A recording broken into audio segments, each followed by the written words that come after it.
যে কাজগুলো করব না বলে একসময় পালিয়ে বেড়াতাম, সেই কাজগুলো এখন নিত্যদিনের সঙ্গী। চাইলেও পালিয়ে বেড়ানো সম্ভব নয়। মেয়েদের জীবনই হয়তো বা এমন, যে কাজের জন্য মায়ের কাছে বকা শুনেছে, সেই কাজ একসময় নিজের নির্দ্বিধায় সারাদিন সারাক্ষণে করে যেতে হয়। আসসালামু আলাইকুম। দুপুরে খাওয়ার আগে চিয়া সিড খেতে হবে, তাই 2 চামচ চিয়া সিড 1 গ্লাস পানিতে ভিজিয়ে রেখে দিচ্ছি। কারণ কিছুক্ষণ না ভিজালে এটা খেতে ভালো লাগবে না, আর এটা ভিজিয়েই খেতে হয়। যারা খান তারা তো সবাই জানেন। তো চিয়া সিড নাকি সুপারফুড নামে পরিচিত।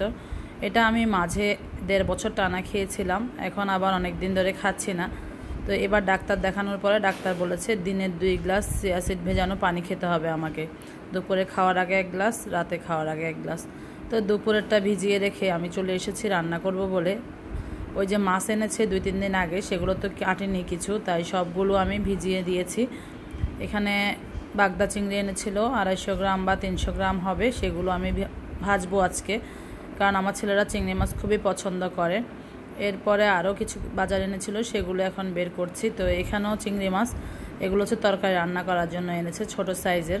পাওয়াই যাচ্ছে না একদম চিংড়ি মাছ। মাঝে মধ্যে বাজার ভর্তি চিংড়ি মাছ থাকে, আর মাঝে মধ্যে একদমই পাওয়া যায় না, তখন তরকারি রান্না করতে খুব অসুবিধা হয়। কারণ সবজি চিংড়ি মাছ ছাড়া অতটা মজা লাগে না, কারণ খেয়ে খেয়ে অভ্যাস হয়ে গিয়েছে। তো বাবার বাড়িতে তো সারা জীবনে চিংড়ি মাছ দিয়েই সবজি খেয়েছি, কিন্তু অন্য মাছ দিয়ে রান্না করলে হয়তো অল্প স্বল্প দেয়া যায়। এখন যেহেতু সবজিটাই মেন খাবার, তাই একটু বেশি করে সবজি খাইতে হলে, মজা না হলে খাওয়া যায় না। তো তেল কম, মশলা কম, সেখানে যদি চিংড়ি মাছও না দেই কেমন লাগবে খেতে, একদমই ভালো লাগবে না। তো ট্যাংরা মাছ এনেছিল, সেগুলো ভিজিয়ে দিয়েছি। ঘরেই একটা মাত্র পেঁয়াজ ছিল, রাতেই পেঁয়াজ এনে রেখেছে, আমি আর বের করে নিই। এখন ভাবলাম সেগুলো ঢেলে রাখি। এখন আর আগের মতো 5-10 কেজি করে কেনা হয় না, 1-2 কেজি 3 কেজি করেই কেনা হয়। তো এখানেও সম্ভবত 2 কেজি পেঁয়াজ ছিল, আর এগুলো এখন আমি বের করে রাখছি। তো এখানের মধ্যেও দেখা যাচ্ছে 3-4টা পচা পড়ে গিয়েছে। মানে এত দাম জিনিসে, তার মধ্যে যদি পচা থাকে তাহলে কি আর সহ্য হয় বলেন তো।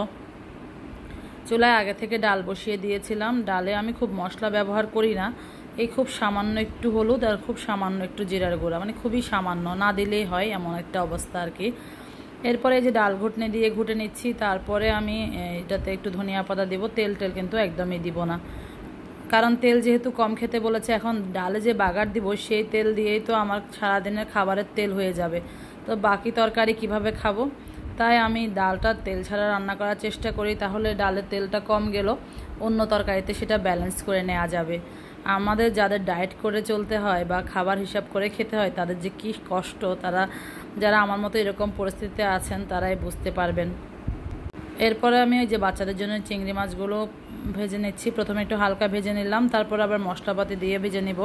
তো এভাবে করে চিংড়ি মাছ ভাজলে বেশি মজা হয়। আর এটা রেসিপি আমি অলরেডি পেজে শেয়ার করেছি, তাই এখানে আমি আর এটা রান্নার রেসিপিটি রাখিনি। জাস্ট উপর থেকে ধনিয়া পাতা আর কাঁচামরিচ ছড়িয়ে দিয়েছি। যারা ভিডিওটি দেখেননি, চাইলে আমার পেজে গিয়ে দেখে নিতে পারেন। একটা সময় ছিল মাছ হয়তো কাটতাম, কিন্তু ধোয়ার ভয়ে দূরে চলে যেতাম। একটা সময় ছিল আমাকে দিয়ে কেউ কাঁচামরিচ কাটাতেই পারতো না। আমি অন্য কাজ করলেও আমি কখনোই কাঁচামরিচ কাটতাম না, বলতাম যে এই কাজ আমি করতে পারবো না, আমার হাত জ্বলে। আর এখন কাঁচামরিচ কসলাচ্ছি, কাটছি, কত কিছুই না করছি, ভর্তা বাড়ছি। মাঝে মধ্যে হাত জ্বলে না এমন না, হাতও জ্বলে, তারপরেও করতে হয়, কারণ কে করবে, নিজের কাজ তো নিজেকে করতে হবে। যখন মা থাকে মেয়েরা তখন মায়ের উপর দিয়ে চালিয়ে দেয়, কিন্তু এটা একদমই ঠিক নয়। মাও তো আমাদের মতোই মানুষ, মেয়ে, কিন্তু বেশিরভাগ ঘরে দেখা যায় মায়ের উপরে চাপিয়ে দিয়ে আমরা মেয়েরা কিছু করতেই চাই না, কিন্তু ঠিকই পরে নিজের সংসারে আসলে সব কিছু করতে হয়। এই যে ট্যাংরা মাছ এনেছে, ট্যাংরা মাছগুলো কেটে নিয়েছি, ছাই দিয়ে ডলে নিয়েছি ভালো করে। তারপরে এখন আবার খুব ভালো করে পরিষ্কার করে কয়েকবার করে লবণ দিয়ে কষলে কষলে ধুয়ে নিচ্ছি। যত ভালো করে ধোবো মাছ, ততই খেতে ভালো লাগবে। এখন এটা তো আমি বুঝি, তারপরে যদি কেউ বলেন যে মাছ ধোয়া হয় নাই, তাহলে তো আসলে সেটা মেনে নেওয়া যায় না। তারপরে যদি সুন্দর করে বলে সেটা মেনে নেওয়া যায়, যখন খুব বিশ্রী নোংরাভাবে বলে তখন সেটা মানতে একটু কষ্টই হয়। আমার মাছ ধোয়া হয়ে গিয়েছে, আমি মাছগুলো কম না হলো 8 থেকে 10 বার ধুয়েছি। এখন আমি কি আপনাকে 8 থেকে 10 বার ধোয়ার ভিডিওটা দেখাবো? তাহলে তো আপনি বিরক্ত হবেন। আমি মাছগুলো ফ্রিজে রেখে দিচ্ছি। আমি আজকে আর এখন সবগুলো মাছ রান্না করব না। তো সব রেখে টেখে এখন মনে হচ্ছে না সন্ধ্যা হয়ে গিয়েছে, কিন্তু এখন একদম বিকেলবেলায় বাইরে ঘোর অন্ধকার, একদম বৃষ্টি নামবে। অনেক দিন পরে মনে হচ্ছে যে একটু শান্তি দেখা মিলবে। সারাদিন এত গরম, তো যেদিন আমি এই ভিডিওটা করছিলাম সেদিন একদম অন্ধকার হয়ে গিয়েছে, আর চারদিকে থেকে মনে হচ্ছিল যে এখনই মনে হয় রাত হয়ে গিয়েছে। তো আমি বারান্দায় এসে দেখি এই অবস্থা, মেঘে পুরো ছেয়ে গিয়েছে, চারদিকে অনেক বেশি বাতাস ছিল। এদিকে সেদিনও ওদের বাবা রোজা রেখেছিল, তো বাসায় কিছু ছিল না, ও বৃষ্টির জন্য সময় মতো বাসায় আসতে পারেনি।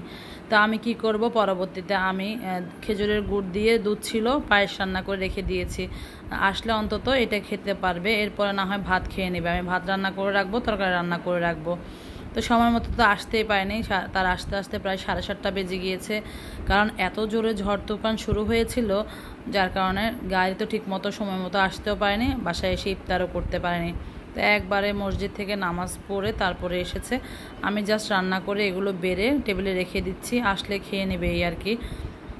দুধ কলা চিরা সেটা হলে বেশি স্বাচ্ছন্দ্য বোধ করে খেতে, কিন্তু ওই ছিল না আর কি, সেজন্য। আর এটা ছিল লাস্ট রোজা, যার কারণে আমি এই পায়েসটা রান্না করে রেখেছি। এরপরে এই যে রাতে আমি আবার সবজি রান্না করব।